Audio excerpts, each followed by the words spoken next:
You are listening to the Push Media Podcast Network.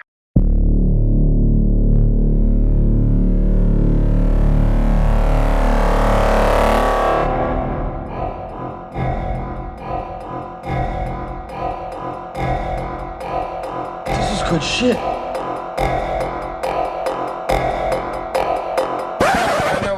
The British are coming. The British are coming. Your mother came. Ha! Sorry, not to be the bearer of bad news. And in fact, it was actually great news for your mother. And the people who were lucky enough to hear the words that day of Israel Bissell, okay? Not Paul Revere. Now, Israel Bissell is not a Jewish vacuum cleaner. He is actually a person, a real person who existed in Boston in the 18th century, who actually did the ride that warned everyone up and down the 13 colonies of the forthcoming invasion at the hands of the Brits, of the Redcoats, of the people who still can't figure out how to cook food worth eating. But Paul Revere is the guy who's credited with the work, and to be fair, he kind of like organized it, laid out the route, planned it a little, but he wasn't the guy who executed it. He was more like a Steve Jobs. He didn't even know how to code. He just knew how to present it. The guy who did the motherfucking work sounded like a Jewish vacuum cleaner, and his name was Israel Bissell, which I imagine being named Israel Bissell in the 1700s in Boston, which has been racist since it's happened, the city that is, I imagine wasn't an easy job, and we have a lot to thank Israel for, namely the fact none of us were slaughtered that day, and now we are around to have a country that is unfortunately, much like the country back then that Israel tried to warn us about, facing a forthcoming invasion of several types. Now, I'm not one to be the bearer of bad news, except that's how you become a successful podcast, or at least a voice in media. Be the bearer of bad news. It's a very simple formula. In fact, if you haven't figured it out by now, that's your loss. But since it's the holiday season, so whoop-dee-doo and dippity-dock, don't forget the clock is going tickety-tock, you dumb bitch, because we have problems. We have North Korea successfully figuring out how to actually get their missiles to do some shit, and they're rolling out the new daughter who's going to take over for the bulbous, Rubenesque Kim Jong-un, who is continuing to live and show up in pictures despite every other 6 months, everyone thinking he's dead. And now he took the step of revealing his daughter to the world, where they happily, and this was a phenomenal picture. I'm talking the cover of Time magazine, where in Pyongyang, which is the capital of North Korea, I'm guessing, there's a picture of Kim Jong-un holding hands with his cute, adorable little daughter, who's probably watched people eat other people, as the two of them held hands, father and daughter, and watched as a missile was fired off into the air. Now, that's just one cause for concern, because historically their missiles were about as threatening as water guns, but they have figured some shit out. So that's one reason we should be concerned. Another reason I think we should be concerned, and I'm so sick of talking about COVID. I really am, and I haven't in a while. I've instead focused on monkeypox as your official monkeypox correspondent. But monkeypox has since been identified, case closed. It's simply an STD. And if anyone has a problem with that, thankfully, for the last 6 months or so, we have had the greatest minds in immunoviruses research and study, epidemiology, all that good stuff. We've had the greatest minds in labs with coats and the shit they put in the little under stethoscopes and stuff, and they've been working on monkeypox, with the latest developments out of that being we have officially, as the field of science, decided to rename it Mpox because it hurt some people's feelings or something. We still don't really have a cure or a treatment or anything, but we have finally figured out what to call it.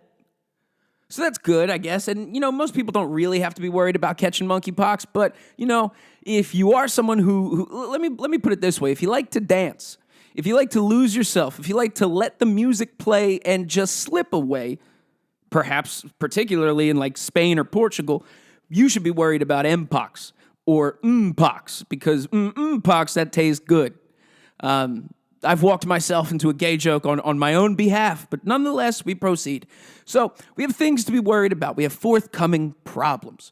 Forthcoming problems, particularly COVID. Again, unfortunately, it sucks, and I've been trying to avoid it, but it turns out it's not going away.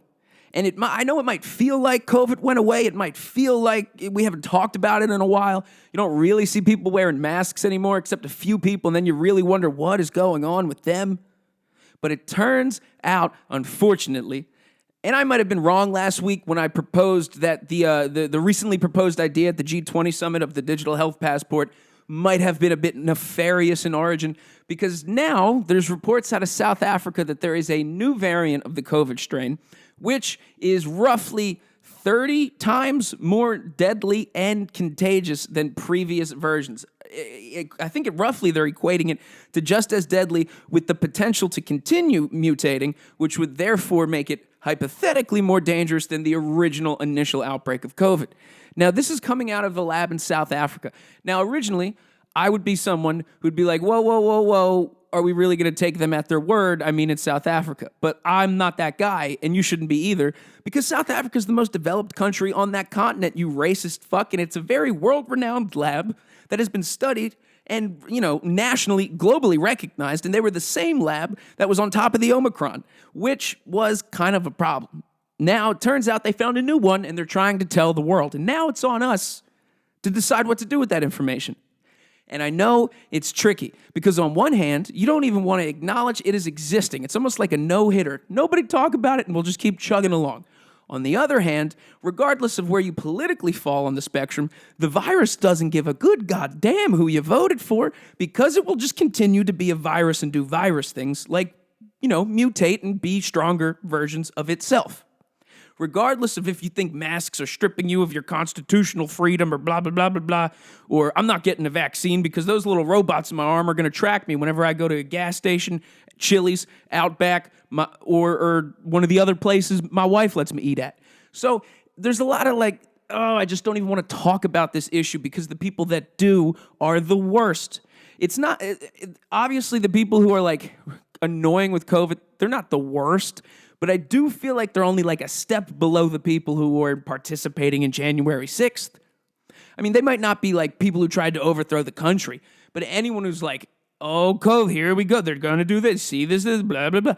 It's not a conspiracy, bozo. If you're worried if you suddenly figured out the government's trying to fuck you within the last 2 years because you were stuck inside, you just found Facebook 18 years later, and now you're suddenly reading all these things about this island in the Atlantic where they were doing what, and we have more information on that later. But if you're someone who's an older fella, or woman, but you know what I mean? The 50 to 60 type of part, or 40s, who got on the internet, it seems recently, the people that just got Facebook within the last 2 or 3 years, who maybe not are QAnon people, but are open to the idea Chrissy Teigen has an underwater laboratory where she eats children, something like that. Those people are the same people that roll their eyes and tell everyone that will listen COVID is this grand conspiracy. It's not. Viruses are not a conspiracy. We can manipulate them. We can weaponize them. In fact, we do. It's called gain-of-function research, and we actually helped China do it the first time, and it fucked us. Because we helped China do it should prove to you this was not a conspiracy. This is just some very dangerous shit to research because of what it is, and something went wrong, probably because it was in China, because most things go wrong in China. More on that later. But back to the original pressing issue. The British are coming, your mother came, and COVID's coming not long behind.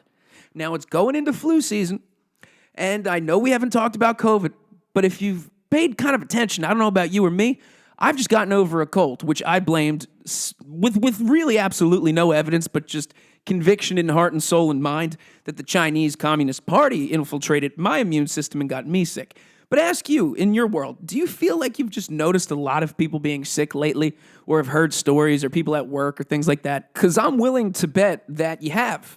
Because I have, just in my life, in the world that I operate with, I just feel like there's been an uptick of that. And if you are kind of not completely stupid, what I recommend you do in order to prepare yourself for things that come at you is to potentially connect some dots. You remember, I've said this before several times. You need to not only be aware of what's going on, you need to think about how it might relate to the other thing you just found out about.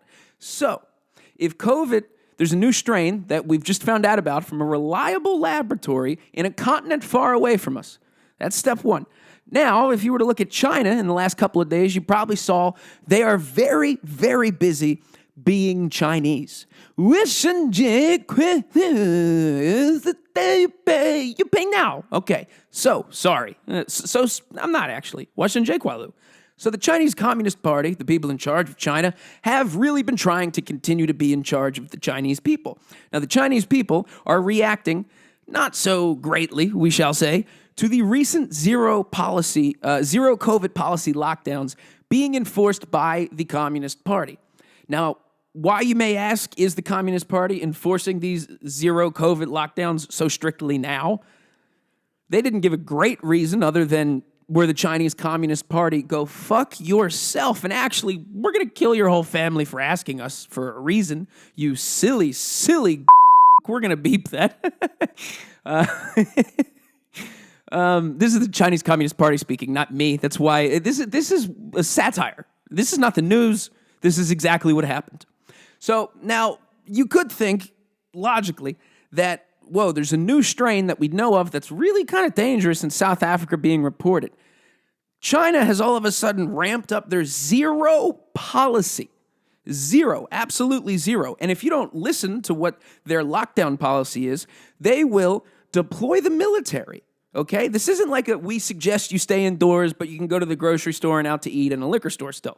You can basically go to all the things you need to go to, but just we're all pretending like you're not. In China, that shit do not fly. You are stuck inside your building. And if you want to go out of your building, if you're not allowed to, maybe that building catches fire and 10 people die. If you take to the streets and you try and protest peacefully, maybe military tanks are deployed and some people are just taken away. It's China, okay? China. Let us not forget it's China. However, everyone has limits, and it is important to remember, philosophically, when we talk about the government, it is organized crime at its core, no matter how good of a version it is, currently. But also, you got to think about just the numerical, physics of the game of citizen and government. So, at the end of the day, no matter how ruthless a dictator or a regime or a government is, it still is something that is smaller, attempting to control a group that is larger, i.e. the citizens. Because the group that is larger, they can always really, kind of truly, regardless of laws and rules and regulations, uniforms, diplomats, pen signings, honeypots, spies, and espionage, at the end of the day, a larger group can beat the shit out of and subsequently kill, if they want to, a smaller group.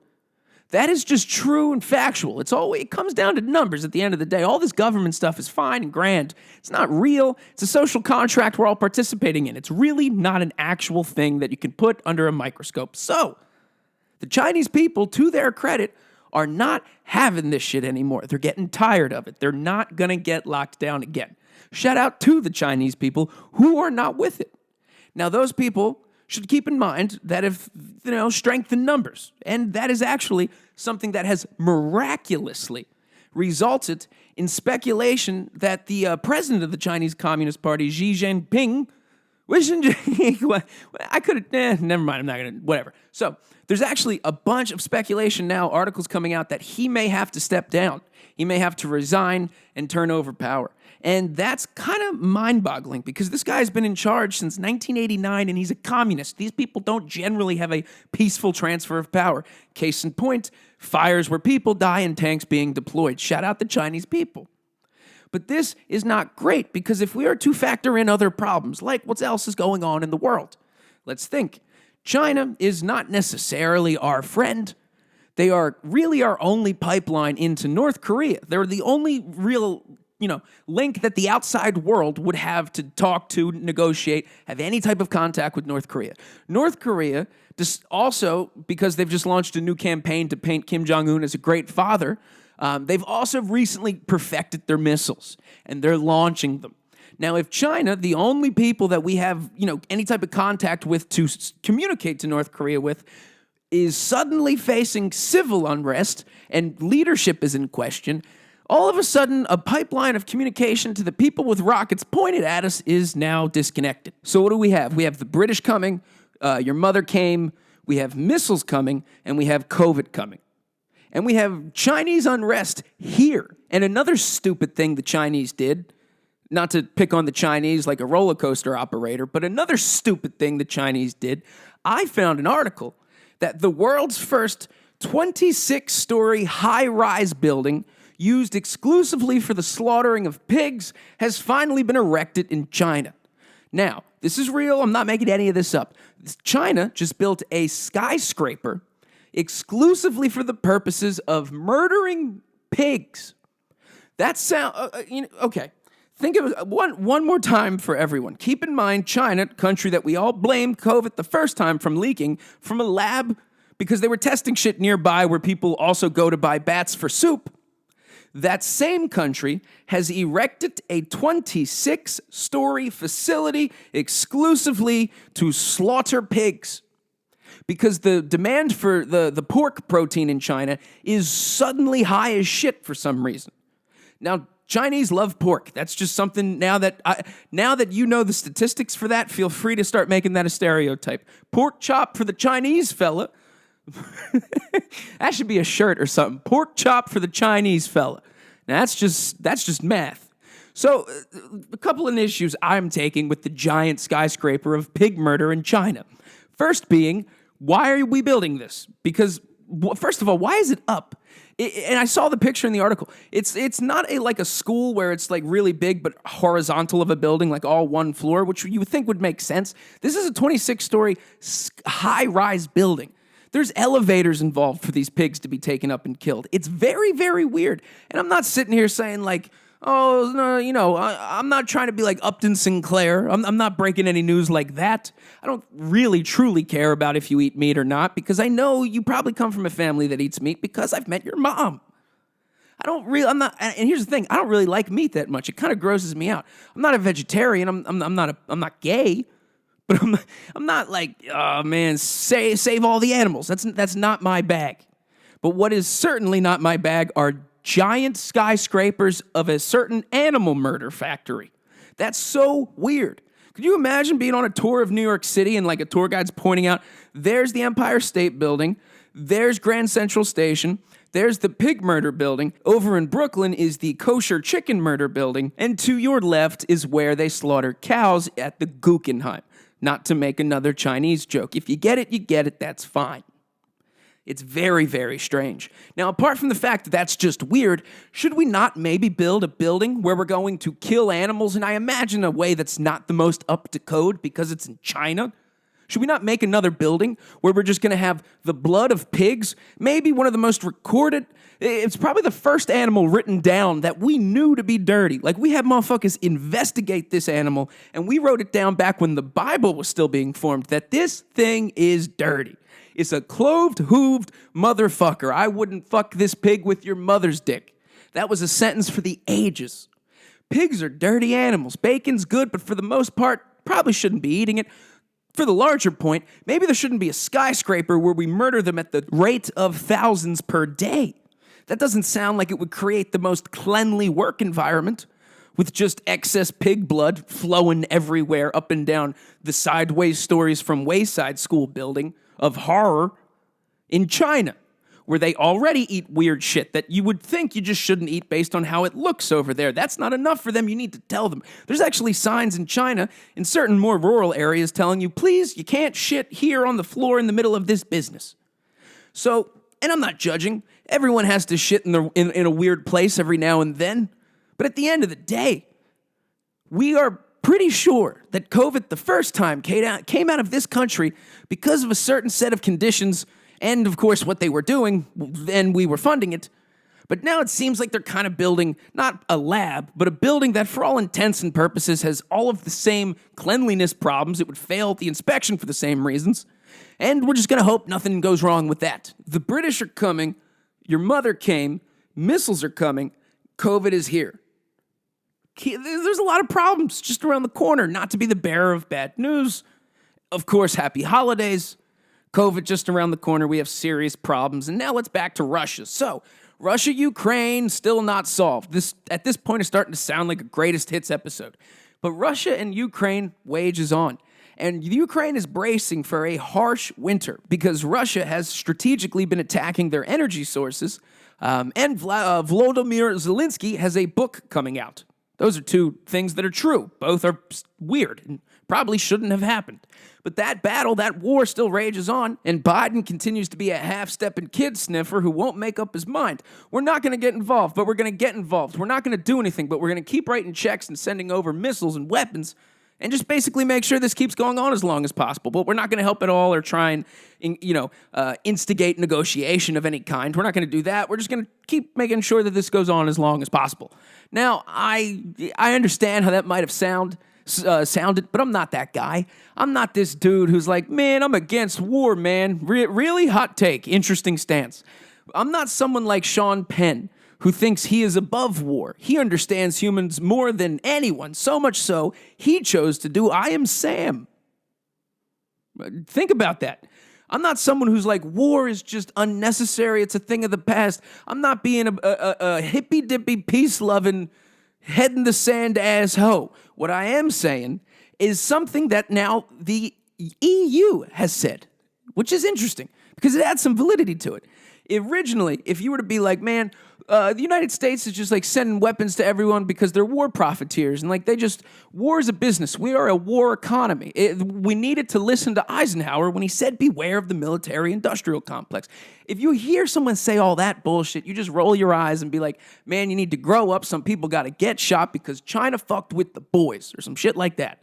Insert whatever group fucked with the boys. I get that. I hate when people are like, the military budget's way too high. We should take at least half of it and put the rest of it somewhere else. And then immediately open the door for everyone who's been waiting, chomping at the bit to come get us, you dummy. I say give the military budget more money, bitch. Give them all the money. I say you should start donating some of your own money on top of the money they get. That's how much I think that's a good idea. Now again, I say, the European Union, and I'm inclined to believe with them, believe it or not, because they're generally a bunch of European cowards like France, the European Union has accused the United States of war profiting off of the conflict in the Ukraine and Russia. That's kind of serious. That's kind of like a big deal. And of course, we all know that the United States is a war economy that makes the bulk of their money because we know we don't make any things anymore. Do you know anyone who works at the Chevy factory? You probably don't, but I bet you know some people and you're not even aware of that work for the CIA and are contract killers or some shit like that. We have been involved in pretty much any election that's ever happened in the history of the world since we've been a country. Any election. I'm fucking serious. Apart from any elections don't happen in North Korea, never mind. Any election that has ever happened in the world, we have interfered with, involved ourselves in, and have essentially tried to make sure a certain outcome happens. That being said, we're allowed to. We're the boys. I do not love when the European Union, and I'm inclined to agree with them because we're not even getting good at hiding it anymore, and the president in charge won't make up his mind, but he keeps doing some shady shit. I'm inclined to agree with the EU that the United States is at this point profiting off of the war. We're making a lot of money off of selling weapons, ammunition, a whole bunch of shit.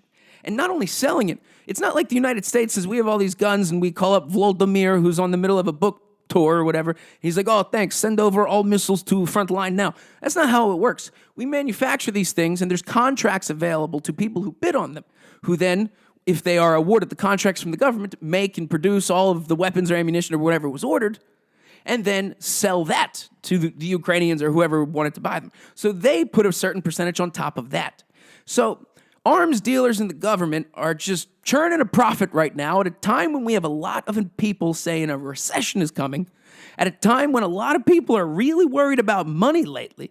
We have really our only reliable source of income, it seems like, as of late for the government. The only money coming in that we could count on as of late was all the money we made from making sure everyone had stuff to fire at each other over in the Ukraine-Russia situation. And it's not great. Certain things you got to swallow, just grow up. This one's not necessarily good because there's better ways to be helping the problem. And especially now that the European Union's like going on record and officially saying, hey, US, what the fuck are you doing? We understand, your history with the Rothschilds and funding both sides of war, civil war, all the way back to that. But at the end of the day, dog, you got to hide this a little bit better.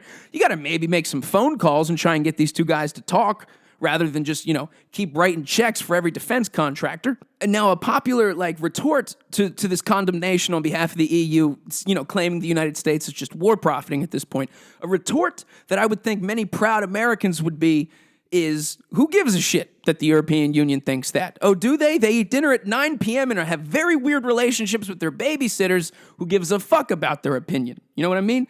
I would get that. I would.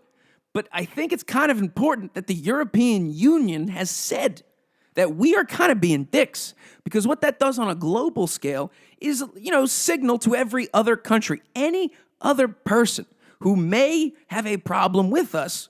Hey, here's a reason you should have a problem with us. Here's a reason you could use to galvanize your people against the United States. You see what I'm saying? Now, it's almost like we have some people who are against us right now. Like, take, for example, North Korea, who really perfected their missile recently. And we know that because Kim Jong-un watched beautifully, holding the hand of his daughter, who at some point will have the crown of North Korea, we think, or not. Maybe it was someone else's kid. Maybe that girl's dead now. Who knows? That's how much we know about that place. But what we do know is they have missiles that work now. And we are being called dicks. We are being called bad guys. We are being called objective assholes on a global stage by the EU. We have a country like North Korea that really doesn't like us, with an entire population very, very susceptible to, news propaganda with a slant.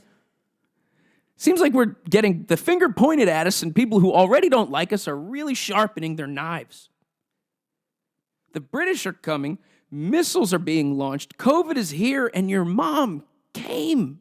And speaking of coming, Whitney, no, EE, no. Now I'm just getting pretentious. But speaking of coming, your mom, there it is.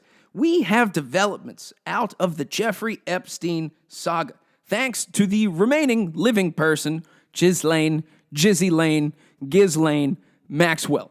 The latest bit of information, her lawyers have finally published a list of all of the passengers that were on Lolita Express, the airplane affectionately nicknamed that goes to Jeffrey Epstein's island, an island in the Atlantic where the greatest minds in science, actors, politicians, all meet to discuss transhumanism and potentially torture children. Just saying. So here's, man, we live in a weird time, and let's just do it. Let's just rip this Band-Aid off. The names on this list, some make sense, some are shocking, and some I've yet to research and find out exactly who they are, but I'm sure I would be horrified. But one of the first hits, one of the first kick in the dicks that I had to hear and face when I read this list was Akon. We lost Akon.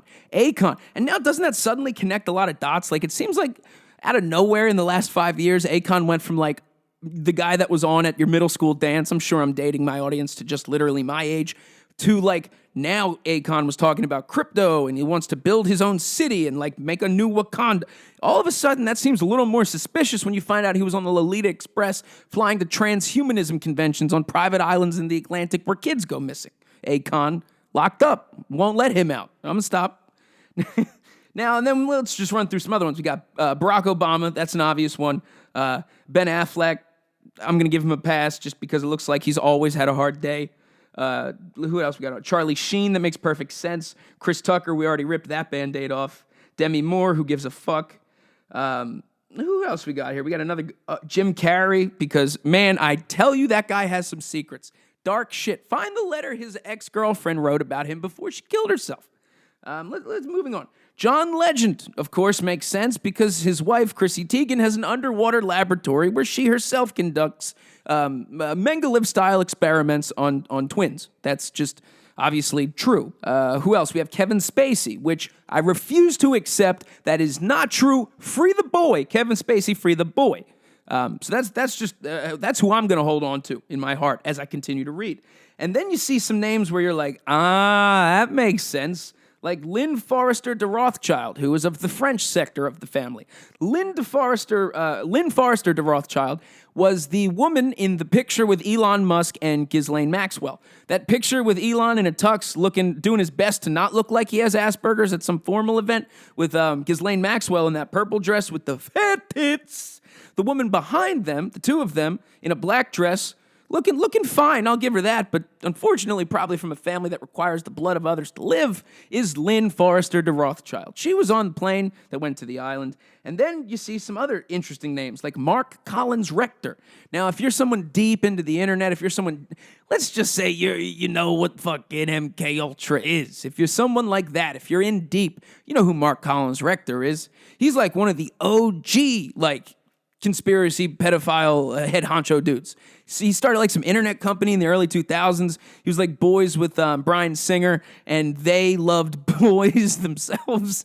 So, it definitely makes sense that Mark Collins Rector would make it on there. And Rector, I damn near killed him. Of course, that was a butt joke. Oprah Winfrey makes perfect, absolute sense. Paula Epstein, I hope that wasn't his mother. It must have been his sister then. Actually, both are creepy. Quentin Tarantino, and that's another thing. Hey, can we talk about Quentin Tarantino briefly for a second? My man looks like, remember when you were a kid, those like soap bombs that looked like a ball, and then you'd put them in a bathtub, and then in 10 minutes you'd have like a little dinosaur thing or whatever? That's what Quentin Tarantino looks like as a person. My man got T-Rex fingers, not T-Rex arms. That's not something you see very often. He's got a horseshoe for a hairline. He's got a jaw that would make Jay Leno jealous. And he's got the tenacity and oomph when he speaks that rivals the likes of the kid you remember from school who you thought would shoot everyone. He just, you know what I'm saying? He's so mantic. He's like cocaine that lived and now he's in his 60s. It's just too fucking much. And I love Tarantino, but I saw him on Two Bears, One Cave a couple episodes ago with Brent Crystals and Tom Segura, and I just fucking hate listening to him. It annoys me aggressively. It's almost like a Bruce Springsteen level of annoyment, if I'm being honest with you. And Bruce Springsteen is the worst person. But back to the list of the people on Epstein's island. So, to round out the list with some names, we have Robert Downey Jr. That one hurt. It really hurt. I didn't want that to be the case. Robert Downey Jr. is the guy you go to when Hollywood has exiled you. He's the guy you go to when you leave voicemails on your wife's phone saying, I hope you get raped by a pack of insert racial epitaph, Mel Gibson. Robert Downey Jr. is the guy you go to when you fuck up that bad. Hey, Kanye, perhaps give him a call. You know what I mean? It worked for Mel. Anyway, rounding out the list, Steven Tyler, just cuz. Tom Hanks, he steals kids and shoes. And Will Ferrell and Will Smith. Both of which a little surprising to me. Will Ferrell, the more I think about it, I think is probably a dick. And Will Smith, I have many theories as to what's going on in his life. Most of it not great. So this list, James Gunn and James Franco, by the way, both of which are known for their world-renowned levels of chivalry. And, of course, sham acting classes where you take your top off or tweets about pedophilia. Just to name a few of the similarities. So this list is official, though. That's what's crazy. This is from the lawyers of Ghislaine Maxwell. So we finally got some information. And to be fair to all of these people, it is not necessarily true. It's not confirmation that these people did any crimes. It's not confirmation they even did anything wrong, other than get on a plane that everyone nicknamed the Lolita Express. So maybe they did. But it's not necessarily proof of anything besides that. But what it is an indication that there might be. What it is an indication that there might be something more, that there might be a larger threat at play, that there might be something bigger than what we're seeing going on, that there might be implications or consequences still to come, that there might be things to worry about, that there might be problems, that the British might be coming, that missiles might be launched, that people in charge might be evil, that China is not doing well, and most importantly, your mother came. Shout out Israel Bissell.